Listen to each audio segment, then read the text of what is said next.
Welcome to this week's episode of Ask Your Excel Question.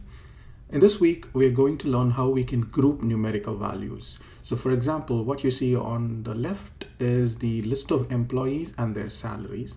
And what we're going to do is to write some formulas to convert this detailed data into a summary. So we're going to group the salaries into different ranges, and then we will count how many employees are in each of the ranges and also the total salary for those employees in each of these ranges. So that's what we're going to do using formulas in this video. If you have not subscribed to this channel, please do. If you have any suggestions for questions to be addressed in the next week's episode of Ask Your Excel Question, please post your questions in the comment section below. Now let's get started. So this is our file of all the employees and their salaries. The first step we're going to do is to convert this into a table. So click anywhere inside your data set and then press Ctrl T and then click OK. So this converts it into a table. And now what we're going to do is to write some formulas here to create the summary. So first I'm going to write down the headers. So from, to, and then we're going to count the number of employees. So I'm going to write number of employees and the salary.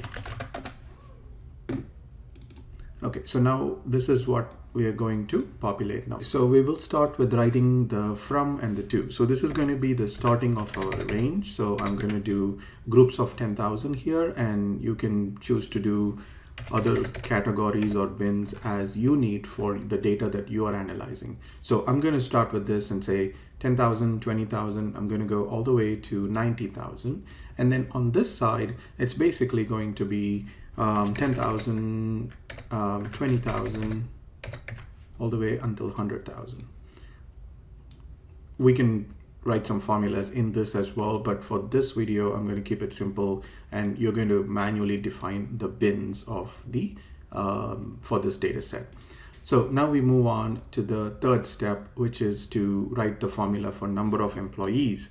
So we're going to use the COUNTIFS function. So COUNTIFS needs a criteria range. So the range will be the entire list of salaries. So look what happens when we selected all of them. What Excel did was to put a table 2 of salary. Table 2 is nothing but the name of my table. Because this is the second table that I've created in this file, it named it as table 2. You can name it however you want. But let's say this is the criteria range. Now we have to specify the criteria, and the criteria is going to be double quotes, greater than, equals, double quote, ampersand, and then select this cell.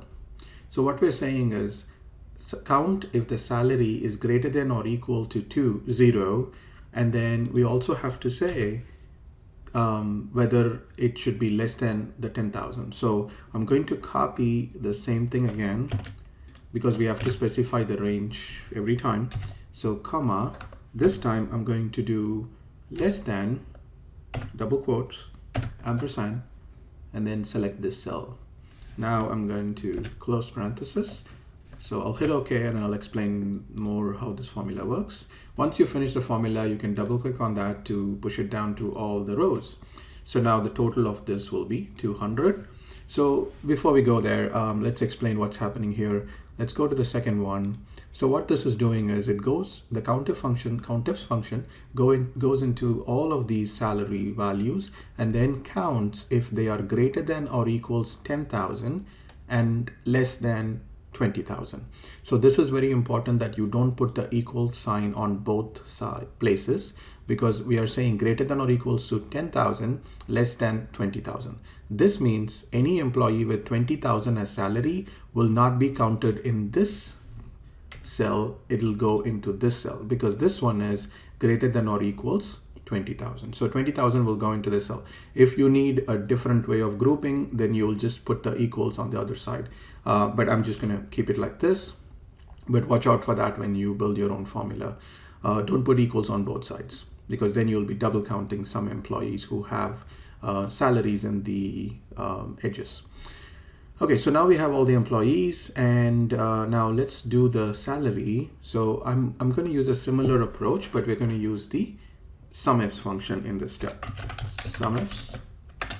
SUMIFS needs some range, so I'm going to select again the same table of salary values. And now I have to provide the criteria range, and it's going to be the same. So what I'm going to do is to just copy paste. So this is going to be our criteria range 1. What's our criteria? The criteria is, again, double quotes, greater than or equals, double quotes, ampersand, and we'll do this, very similar, comma. Now we have to do that again, so I'm going to just copy, and this time we will do less than G3. Okay, so now the main difference here is that in the COUNTIFS, we were only counting number of times that was true, but here we're actually adding up all the salary when that is true. So we'll do enter, and then we'll do double click to copy that over. And now we have completed the salary portion as well. So now we move on to the next step, which is just to visually see this in a more easily understandable way.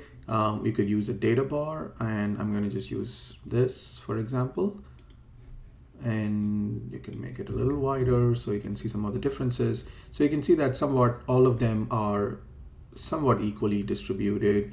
The lowest is around 50,000 to 60,000, which is 17 employees. Of course, we have one employee with less than 10,000, and that's the lowest.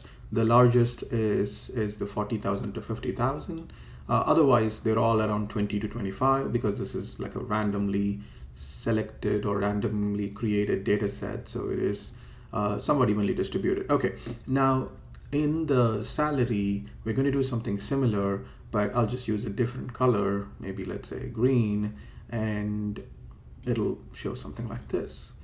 So now we are done in this step. Now I'm going to do totals in my next step. So I'm going to do sum equals sum of,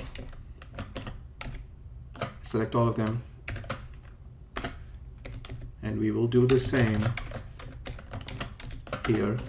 And look what happened. So Excel was trying to apply the same conditional formatting that we applied over here as well, which it should not have done. We didn't want it to do, but it was trying to help us, but we don't need it. So what we're going to do now is to go and say conditional formatting, select these two cells where we don't want the conditional formatting to be applied, clear rules from the selected cells. So now you'll see only the conditional formatting is applied to these cells and then these cells. Okay, so now we are done with the total. So now the final thing is to format, and I'll just remove the grid lines to make it better. And then these are currencies. So I'm going to select these values, and I'm going to go here to say currency. I don't need the decimal, so let's do that way. And then these are employees, and those are fine. I'm going to bold the top, and then here we can just do some other colors so that it's clearly visible that it's a summary. There you go. Okay, so that's pretty much it. So now here is our summary. And let me recap the steps again. So the first step is to create the table, your data set into a table first. Second step is to enter the ranges or the bins according to your data set's needs. The third step is to write the formula using the COUNTIFS function. The fourth step is to use the formula using the salary function. And then the next step is to put some totals for both. And the final step would be, the next step would be to apply conditional formatting to employees and then also to the salary. And then finally, overall formatting and cleaning it up. So that's how we converted this detailed data set into a summary table, which is easy to understand also visually. If you have any questions or suggestions on this topic, or any suggestions for the next week's episode, please post them in the comments, and I look forward to your feedback. Thank you very much for watching. I'll see you all in the next week's episode of Ask Your Excel Question. Thank you.